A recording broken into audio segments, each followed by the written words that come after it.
Oo. Okay. Yes, good morning, Angela Diego. Ito, sinamahan ko si Kuya Junior ngayon na isa siyang tricycle driver naman, no. So, ayun nga, kanina, para lang din mabigyan, no, ng konteksto, kaninang umaga, mga around 8 a.m., no, nagsagawa nga din ng protesta yung ilan pa mga transport groups at progressive groups sa Cubao. Ito na yung date nila para nga manawagan sa pagtaas nga ng presyo ng fare, pati na rin yung pag-alis daw ng oil deregulation law, maging yung pagtatanggal nga or suspension ng excise taxes, lalo na dahil nga tumataas pa rin yung presyo ng produktong petrolyo. Ito naman si Kuya Junior, sinamahan ko dahil gusto ko din sanang maiikot, no, mismo yung Cubao. At so far, meron na kaming 4 na pasaherong naisakay simula mga around 10 a.m., 10:30 a.m. At tanongin naman natin si Kuya Junior. Kuya Junior, pwede bang makausap ka muna saglit para kamusta po ngayon yung kayod ngayong araw? Ganun pa rin. Kulang sa tama, tama sa kulang. Sabi ko ba yun eh. Sakto lang na tiyaga para may kunting nilaga na sumatotal noon. Ngayon, wala pa tayong mabigay na magkano kinita dahil gawa ng di pa natin nakukumpiyot.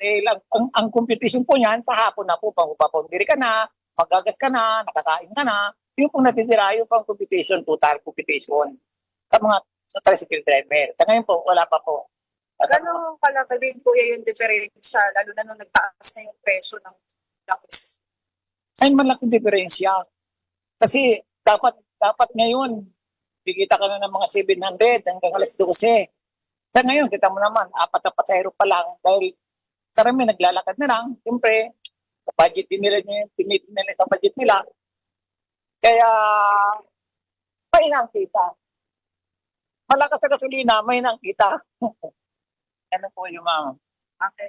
So yun, Angela Diego, actually ngayon, babalik na kami dun sa pila. May pila ng may toda dyan dito sa may area ng Cubao.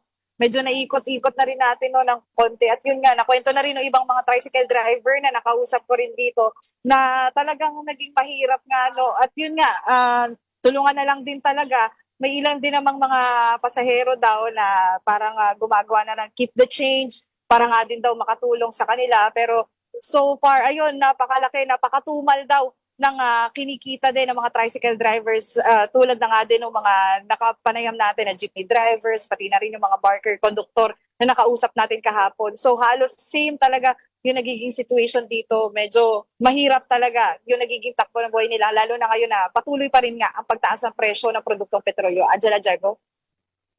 Alright, maraming salamat. That was our mobile journalist, Amy Atienza.